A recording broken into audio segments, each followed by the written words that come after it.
Друзья, привет! Я уже выгрузился вот этой вот пастой в Абинске. Время без 1 минуты 9. Просто не сказать, что я удивлен, это ни о чем вообще. Такая оперативность просто удивляет. Приехал с утра, смотрю, а со мной грузились вот такие же вот 4 КАМАЗа ГЛТ фирма. Смотрю, стоят вот один, второй, там за ним еще третий. Думаю, о, решили они жахнуть до конца. С учетом того, что когда грузились они, я с ними там пообщался, он говорит, мы сейчас все вместе пойдем до Праги, ночевать в Праге будем, это в Камышине, которая стоянка. Думаю, ё-моё, если они в Праге ночевали, а я в Суровикино, это аж за Волгоградом. И раньше меня сюда приехали, думаю, что же они всю ночь ехали, что ли, вчера? Нет, это, оказывается, другие. Они грузиться приехали. Я подъехал. Кладовщица подошла, говорит, подъезжай. Я говорю, батюшки. Короче, выезжаю. Сейчас с города выйду, потому что это в городе, в центре, можно сказать. И подожду, что мне скажут.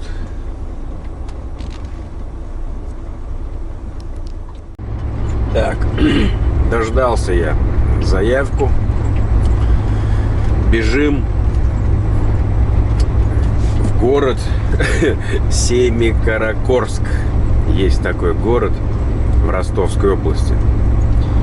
До него 454 километра. Ну, видать, выгодно. Наверное, выгодно так. Не мне судить. Едем пустые вот до этого самого города. Заливаю по пути, по ходу дела, видео вчерашнее. Не знаю, на ходу интернет там не ахти будет, долго будет заливаться.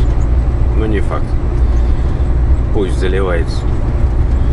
А мы едем. Приеду я туда уже к вечеру. Грузиться будем такой коротенький рейс на Воронеж. И грузиться будем луком. Вот так вот. Пока такие вот у меня такая информация. Погодка здесь такая комфортная. И не скажешь, что в Москве вчера снег был. Здесь даже вон трава еще зеленая. Листья практически все на месте.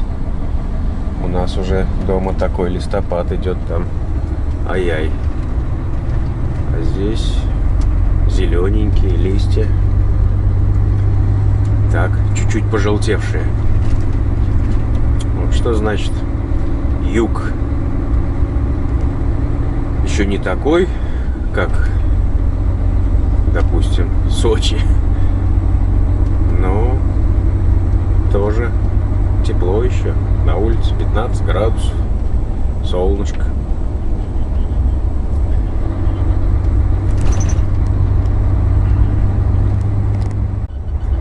Так, обратно я пошел через Краснодар. Вот он. Слева, кстати. Обходим его южной стороной.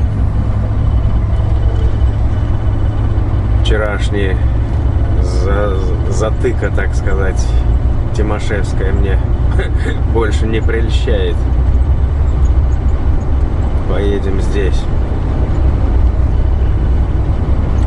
Такие вот торговый центр здесь прикольный.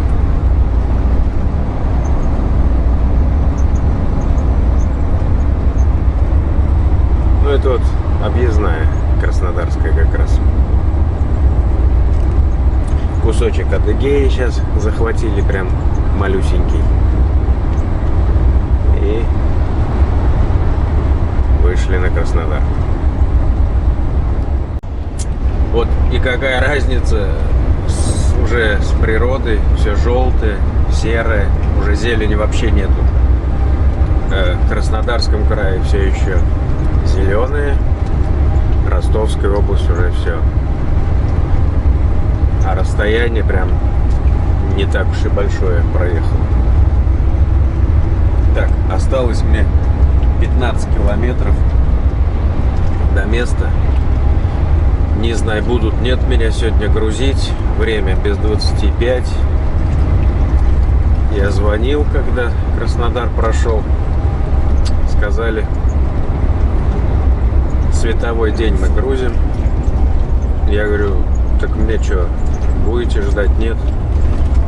Говорит, давайте вы приедете, подъедете, и тогда уже по месту, как говорится, поступления информации будем уже принимать решение. Хотелось бы, конечно, сегодня загрузиться. Что-то у меня нет желания тут уже еще ночевать. Летел всю дорогу 90, хоть Мерседесу это и противопоказано в плане расхода. Ну, расход 21,2 мог бы быть сейчас где-то литров 19, если бы ехал 80. Но поливал 90 всю дорогу, чтобы приехать пораньше.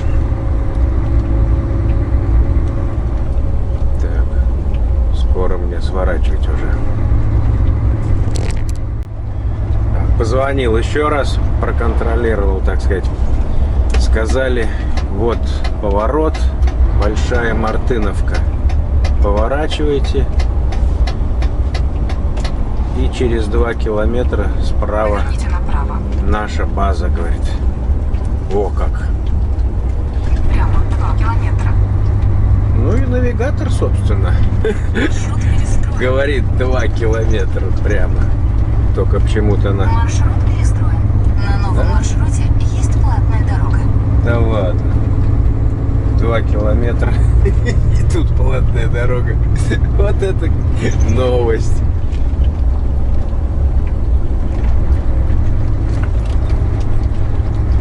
Такого быть не может, чтобы здесь была платная дорога.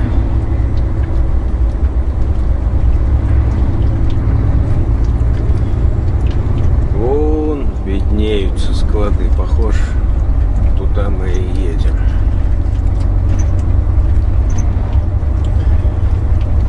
Хоть бы меня сегодня загрузили. Ой, там машины стоят. Блин, обогнать не успеем уже. Но я не один туда желающий сегодня загрузиться. Там он раз, два, 3 фуры уже вижу стоят. О, может уже загружены, а может еще нет. Короче, не один я такой.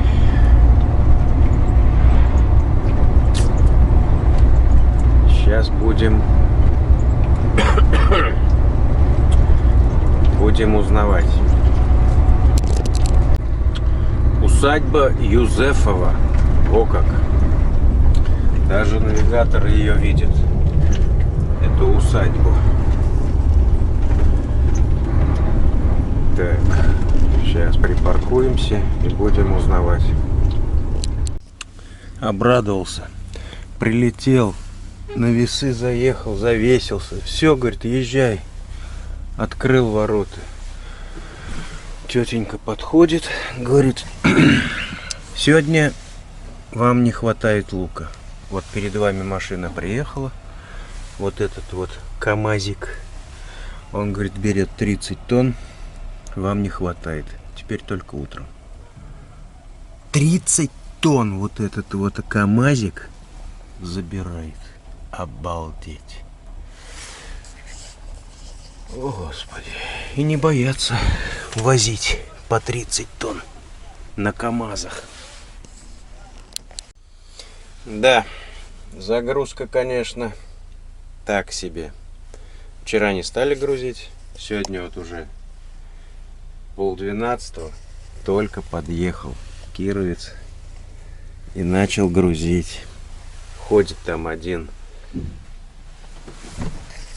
грузчик, таскает мешки, эти сетки. Вон второй подъехал на очереди. Мелкие, вот тут вот один, газель одна, газель другая. Подъезжали, их начинали грузить, уезжали. Смотрю, там за доплату, наверное, без очереди их. Пес с ними. Ну, что-то такие загрузки мне не очень нравятся. Простоял на улице, выгнали за ворота. Документы у себя оставили вчера, техпаспорта.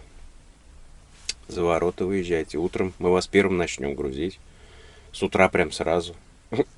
Обед только начали. Сразу. Вот такие вот дела. Продукты мы начали возить. Что-то не очень мне это нравится. С плиткой проще. Капец, я злой, как собака. Вот, 1:30 время. Заехал на весы. Вот написала, догрузить 17 сеток. Я говорю, что, трудно подвести трактором к весам и закинуть? Нет, я вот съехал с весов, сейчас опять в круг туда еду. Мне загрузят, опять на весы заеду. Блин, как вот это вот мне такая погрузка вообще не нравится. Я второй день как собака злой, блин. Во-первых, условий никаких. Не пожрать, ни в туалет, как говорится, не сходить.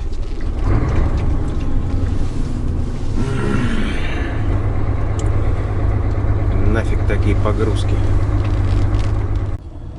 Так, все. Догрузили, перевесили, документы выдали. Наконец-то. Почти сутки я здесь провел. Без 2 часов. Не понравилось. Недоволен. И самый большой минус это то, что я просто когда грузили, пошел посмотрел, что там творится на полах. Ё-моё! И это все омно мне потом выметать после выгрузки. Сколько там пыли, сколько грязи. Ужас.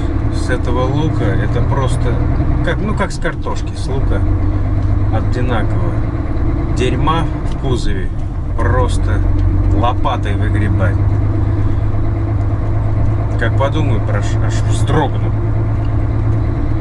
Начинаешь выметать, все это, пыль поднимается, дышишь весь в этой пылюке. Ой. Лучше не вспоминать. Так, сейчас отдадим пропуск воротнику.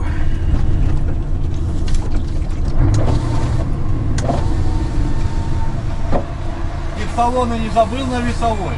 Нет, забрал. Бывали случаи, немного. Все, давай, счастливо. Счастливо.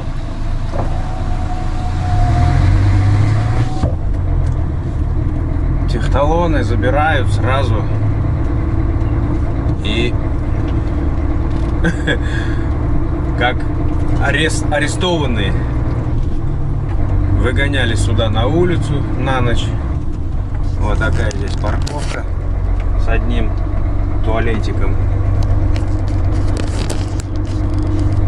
А техталоны у себя оставляли. И вот пока грузился, пошел за документами, вернулся, техталоны забрал. Только после этого выезжаем. Так, ладно. Сейчас назад на Ростов и в сторону Воронежа. Вот с этих полей меня грузили, возили вон тем трактором. Вон сколько лука насобирали.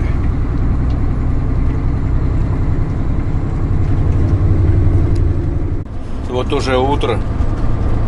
Вчера такой насыщенный день был, честно сказать.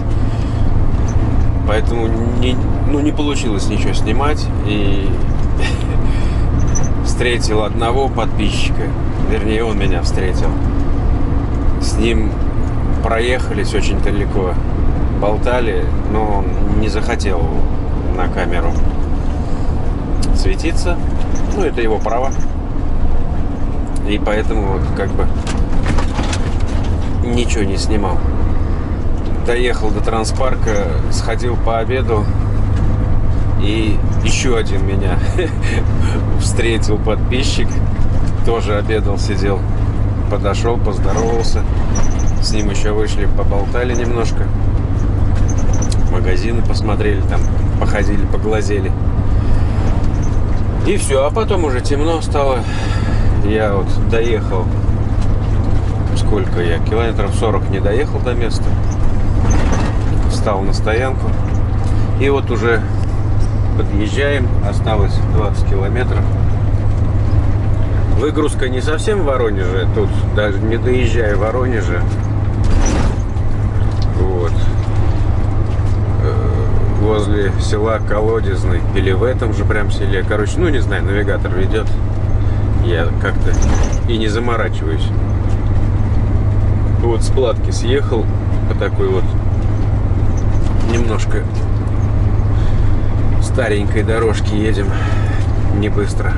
Время достаточно, 7 часов. Я встал рано. Вот. Ну и сейчас выгрузимся. Ох, выметать сколько мне там. Это просто что-то с чем-то. Я вроде так немножко успокоился. В транспарк заехал, сходил, умылся, побрился, пообедал. Успокоился. Можно сказать, забыл про все про это. Про все нервные срывы. И то, что в кузове у меня останется. Ой, сейчас опять вспомнил. Это ужас. Я вам обязательно покажу, что там остается после лука. Вот. Едем, короче. Нет, реально не ковер, а пылесборник. Вот сколько намокал.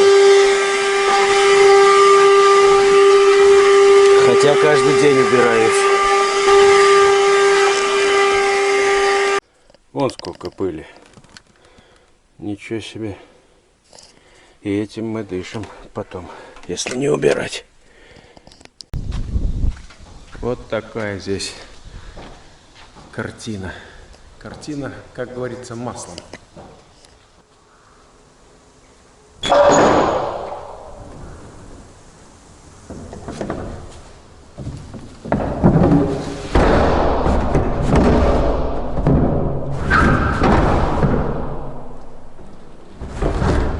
Ну что, друзья мои, я выгрузился. И пока сидел, пока там выгружали, ну, сами понимаете, сетки наложены без палетов, так друг на дружку, как говорится, в развалку. Это не быстро, тем более там два узбека ковырялись. Я помониторил интернет и нашел то, что не нравилось и вам, и мне лично. Это звук поворотников. Вот тут вот стоит динамик. И вот теперь смотрите. Вы его слышите? Я слышу. Чуть-чуть. Самое, как говорится, что то, что надо. Что я сделал? Нашел. У меня есть эти звездочки, но там сильно маленькая звездочка. Спасибо, рядом коллега стоял. У меня в легковой остался набор, я забыл его взять. Вот. Там меленькая такая звездочка. Отвернул вот эту вот сеточку. Там стоит вот такой динамик. Прям такой солидный динамик. Казалось бы, на звук поворотника, ну, ни к чему он там явно такой. Можно было как на телефоне такой маленький там поставить. Но не факт. Вот. И посмотрел по видео. Один паренек в 17 году еще, оказывается. Он, слышите, как тихо, мягенько, ненавязчиво, очень даже приятно. Вот. Он его обмотал скотчем, но вот таким обычным, как это, бронированный такой, белый, блестящий, есть такой тонкий. Вот. Но у него все равно громковато получилось. У меня такого скотча нету. У меня есть двухсторонний, такой толстенький, черный, широкий такой. Вот. Я этим скотчем и сзади, все вот эти вот, заднюю часть прям в 2 слоя обмотал. Диафрагму вот эту самую тоже наложил плотным слоем. Поверните налево, а затем через 100 метров поверните направо. Убавить звук на этом навигаторе. А то скажут опять. Маршрут перестроен. Вот. Через 200 метров. И это. поверните налево. И саму Маршрут сеточку перестроен. тоже снутри проклеил в 2 слоя. Короче, получилась такая бронь, что можно было даже в 1 слой. Прямо 33 О, слышите? километра. Еле-еле такой. Ну, нормально. Просто изумительный звук. Мне он даже нравится. Вот. Приятно даже. И вторая проблема. Вы слышите там что-нибудь? Я нет. Я нашел этот скрип, свист. Этот, как его, сверчок. Оказывается, дело не в сиденье. Сиденье там мертво, все, никаких шелоханий. Я откинул спинку, поднял этот матрас. И вот этот вот щиток, который черный стоит за сиденьем. И он как бы там целиковый. На нем сверху лючок туда в ящик лазить. Поднял этот лючок. Пошевелил его, смотрю, да, есть гуляние. И как раз вот этот вот характерный скрип появляется. Ну вот, на кочках. Нигде, везде, где он крепится, все жестко. Ну, короче, там сзади щель такая вот приличная. Вот, до стенки, до жесткой стенки. И с угла стоит такая, как бы его назвать, пенопласт такой плотный. И он как раз с угла там ни к чему, вот этот кусочек. Я его вынул, он такой треугольником такой кусочек небольшой. И вставил сзади, в распор, прям так хорошо он туда вошел. Но это я посмотрю. Так, здесь нам прямо надо остановиться. Я посмотрю пенопласт где-то в магазинах, может в строительных. Кусочек пенопласта.